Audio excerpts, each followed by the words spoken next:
Hello, I'm Ian from Old Bakery Gin. We're here in South London, literally just by the Thames Barrier. The Thames Barrier is just over there, about a stone's throw. So why are we here? Well, we discovered this box manufacturer behind me, McCarthy and Sons. They've been here making solid board boxes since the 1850s. They're still in the same family. They've got a fantastic heritage. And when I looked at what they were doing, well over 100 years ago, well, our gin has a heritage, but there's a bigger story to this. During the lockdown last year, when we let everything close down and the world went mad, we started producing hand sanitizer for the Ministry of Defence nationally, the British Army.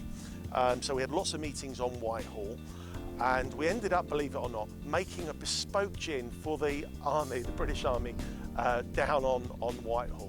Now I want to make it really clear that the gin is being paid for by the actual soldiers and staff there. It's not, no public money is being used, and it's not coming out of the defence budget, you'd be delighted to hear. So we're going there for a meeting at 5 o'clock later today. So as a surprise, and they really don't know this is coming, we've had a bespoke box made for them. I haven't seen it yet, we haven't been in yet. So let's go in and have a look at the old box manufacturers. They've got equipment in there and technology, machinery from the 18th century that they are still using. It's just wonderful. I took a look around and I just thought it was lovely. I thought we've got to film here. So we've tied it in with our visit later this afternoon. So we're at the back of the factory. They've actually stopped operations for us, haven't you? So all the authentic noises that are here, and trust me, there's a lot of noise, are quiet while we do this interview. So this is Big Mike, and this is young James, father and son. So how did the business start? Because you didn't start it, did you? No, it started by my great-grandfather. I think around about 1880. He married a boxmaker. Yeah. And they started by making boxes in their kitchen.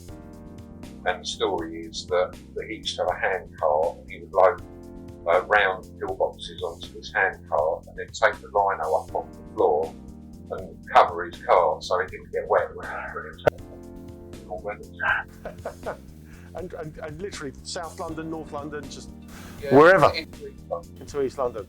Look, how funny. How times have changed. So from those little humble beginnings, you've now got a factory here, and we won't give away your company's secrets, but you do, all joking apart, you do deal with some of the world's largest companies here, don't you?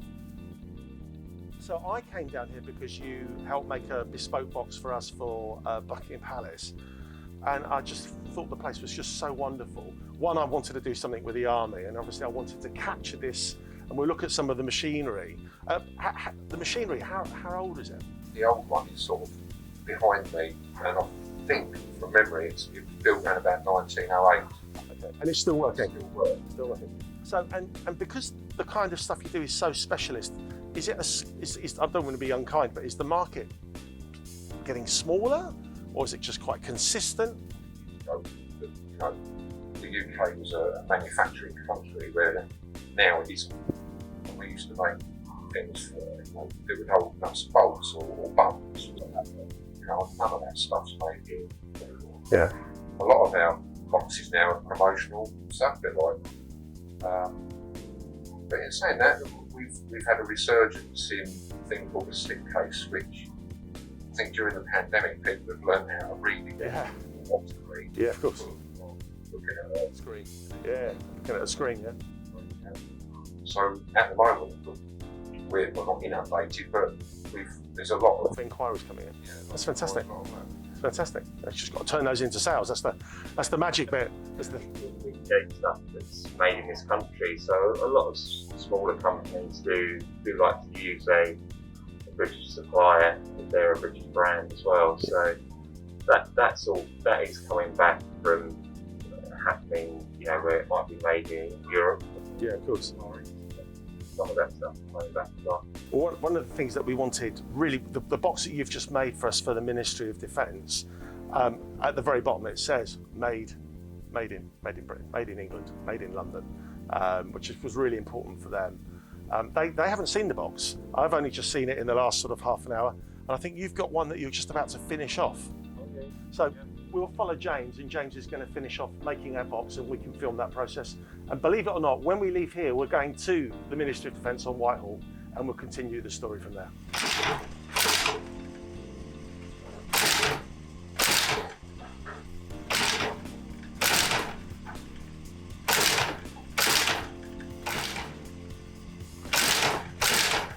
So we are right at the back here in Horse Guards Parade with Mike Jones, the District Ordnance Warrant Officer. Did I get that right? That's right, yeah. 14 boy.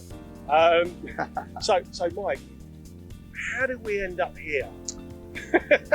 How do we know each other is probably a better question. So last year, we came into knowing each other during COVID when hand sanitizer was a scarce resource.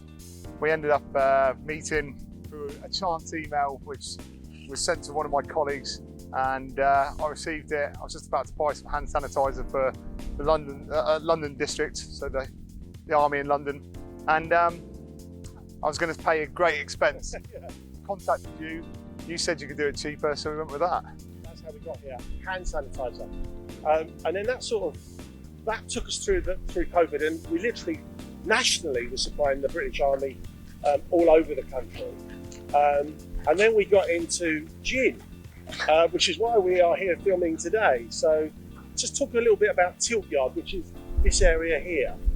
I mean, it has an amazing history. Just give us a brief overview. Horse Guards was established to protect the King Charles I, just before the English Civil War. He established it a little bit too late, and it wasn't enough to save him. He had his head chopped off. But in 1759, this present building, which you see before you, was built, and it was the home of the British Army. And so the British Army, Lord Wellington himself, this is where he ran the show. At the General's office, the lights on, the big chandeliers on. The General Officer Commanding for London District and the Household Division. And it's the light, the big chandelier, the light is on, and it's a beautiful day. Why would the light be on on such a wonderful day? It's there to say that the army is always ready to action, ready prepared. Yeah, has a bit of history. Tell us very briefly about it. The arch, it's a dividing line for the postcodes. So on the left, you have the poor side, which is the north side, St Martin's in the Field. That is where the Horse Guards own this side. And then on the right, you've got the Foot Guard side, which is the rich side. Guards officers, and that's St Margaret's of Westminster. Gates playground, isn't it? It's combat sports, and St James's Park was his hunting ground. So we've sneaked away downstairs, and we're upstairs at Horse Guards and in the Commander Log's office. Commander Log support, yeah. And Mike's very, very kindly presented this. It's a bit of fun, really, but it's I don't want to put words into your mouth. It's a cross belt from the Household Cavalry Mounted Regiment.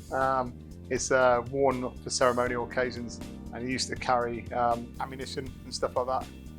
Or gin. Or gin. Or hand sanitizer. Or tools. But it's a thank you from all of that. So on behalf of the Log Sport team and London District and everybody else that's been involved in this project, we'd like to say thanks to Old Bakery Gin. I'm currently stood in this well-preserved, which was recently uncovered, Cockfighting Pit. We've got some history of it scattered around the room, detailing what cockfighting was, where people would like bet on the outcome of like blood sports, and yeah, people would be here enjoying a beer, probably a lady too, and of course betting on like the outcome of a blood sport.